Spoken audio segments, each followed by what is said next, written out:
ऐसी कौन सी 5 चीज़ें हम घर में रखने से हमारे घर में हार्मनी बनी रहती है, रिलेशनशिप, एजुकेशन सेक्टर और मनी सेक्टर ठीक हो जाता है। इस बारे में आज हम बात करेंगे। मैं शोभा वर्मा आप सबका मेरे अपने चैनल पर स्वागत करती हूँ। चलिए देखते हैं ऐसी कौन सी 5 चीज़ें हमें घर के अंदर रखना चाहिए।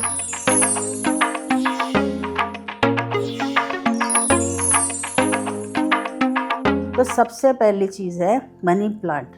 मनी मतलब मनी प्लांट, आप समझ ही गए होंगे। मनी प्लांट को हमने घर में रखने से मनी को हम इनवाइट कर सकते हैं। अब उसको हमने किस तरफ रखना चाहिए? हमारे घर के नॉर्थ दिशा में मनी प्लांट को हमने हमेशा रखना चाहिए। इससे क्या होगा, हमारे घर के अंदर मनी इनवाइट करने में हमें सहायता मिल सकती है। दूसरे नंबर पे लाफिंग बुद्धा। सबसे पहले मैं बताऊं, ऐसा कुछ भी नहीं होता कि हम अपने घर के अंदर लाफिंग बुद्धा अपना खरीद के नहीं रख सकते हैं। किसी ने गिफ्ट किया हुआ ही रखना चाहिए, ऐसा भ्रम है। इस भ्रम को तोड़ने के लिए हमें मार्केट से एक लाफिंग बुद्धा खरीद के लाना चाहिए। लाफिंग बुद्धा की स्टैचूज आपने देखा होगा, लोग अपने घर में, दुकान में या ऑफिस में हमेशा ही रखते हैं। हमें इस टाइप का लाफिंग बुद्धा लाना चाहिए जिसने पोटली पकड़ी हो पैसे की और उसकी तरफ देखते ही हमें हंसी आ रही। हंसी आते ही हमारे अंदर एक सुकून सा आएगा। तो ऐसा लाफिंग बुद्धा की स्टैचू हमें लेके आना चाहिए। और अब हम देखते हैं इस स्टैचू को हम अपने घर के किस दिशा में रखें। ध्यान से सुनिए, लाफिंग बुद्धा की स्टैचू हम एंट्रेंस में रखना चाहिए। जैसे हम अपने घर में एंटर करेंगे तो हमारी सबसे पहली नज़र उस बुद्धा स्टैचू पे पड़े, ताकि हम लक्ष्मी को इनवाइट कर सकते हैं और मनी को इनवाइट करने में ये हमें बहुत मदद करेगा। तीसरे नंबर की रेमेडी है क्रिस्टल बॉल्स। आपको मार्केट से 5 क्रिस्टल बॉल्स लेके आना चाहिए, ज़्यादा भी हो सकते हैं। उसको लाके ग्रीन या रेड थ्रेड में पिरोना चाहिए, तो एक बॉल सा बन जाएगा और एक बंच सा बन जाएगा। इसको आपने नॉर्थ ईस्ट, नॉर्थ या ईस्ट की दिशा में या तीनों दिशा में भी आप लगा सकते हैं। कहीं जहाँ से सन के रेज आते हों वहाँ पे बालकनी में या विंडो पे लगाना चाहिए।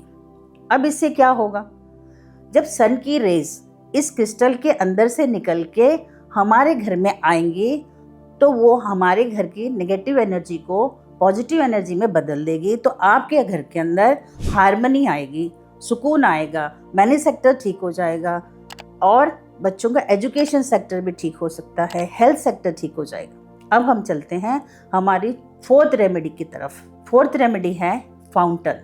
हम अपने हिसाब से हमें एक फाउंटेन मार्केट से खरीद के लाना चाहिए और उस फाउंटेन का पानी नीचे से ऊपर और ऊपर से नीचे ऐसे सर्कुलेशन में होना चाहिए। सिर्फ ऊपर से गिरता हुआ पानी का फाउंटेन हमने नहीं खरीदना चाहिए। तो उस फाउंटेन को लाके हम हमारे नॉर्थ ईस्ट या नॉर्थ दिशा में उसको स्थापित करना चाहिए। अगर नॉर्थ में आपको जगह नहीं मिल रही है तो आप नॉर्थ ईस्ट से भी रख सकते हैं। नॉर्थ ईस्ट और नॉर्थ ईस्ट दोनों मेजर दिशाएं हैं, जिस दिशा में रखने से आप देखेंगे 180 डेज में आपको कितना फ़र्क पड़ता है। आप कहेंगे कि जो भी मैंने आपको बताया वो मुझे कमेंट करके आपने बताना है कि आपको किस सेक्टर में सबसे ज़्यादा फ़र्क पड़ा है। आपको मनी सेक्टर में बहुत ज़्यादा फ़र्क पड़ेगा। अगर आप जॉब कर रहे हैं तो आपको प्रमोशन मिल सकता है।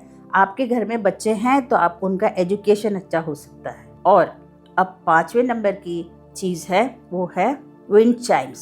विंड चाइम्स आपको मार्केट से एक पैर लाना है। एक में 5 रॉड्स हो और एक में 6 रॉड्स हो, लेकिन वो मेटल की हो और येलो फैमिली की हो, जिसको आपने नॉर्थ वेस्ट दिशा में अपने घर के बालकनी या विंडो पे लगाना चाहिए, जहाँ से हवा चलेगी। जहाँ हवा नहीं है आपने वहाँ पे बिल्कुल नहीं लगाना है। उनको एक विंड चाइम को आपने लगाया तो एक हाथ की दूरी पर दूसरे विंड चाइम को लगाना है। वो इसलिए कि जब हवा चलेगी तो वो दोनों की धागे एक दूसरे में फंसे नहीं। अब ऐसा करने से घर में क्या हो सकता है? ऐसा करने से रिलेशनशिप सेक्टर बढ़ सकता है, हस्बैंड वाइफ का, बाप बेटे का, सास बहू का, और घर में किसी बच्चे की शादी में डिले हो रहा हो तो आपको खुशखबरी भी आ सकती है। यही सारी चीज़ें हैं, आप घर में रख के देखिए कितना आपको सुकून देता है। अगर आपको मेरा वीडियो अच्छा लगा तो प्लीज़ सब्सक्राइब कर दीजिए, लाइक, शेयर और कमेंट भी करिए। और आप मुझे कुछ सुझाव देना चाहते हैं तो आप मेरे व्हाट्सएप नंबर पे मैसेज भी कर सकते हैं। That's all for the day. Thank you very much and stay blessed.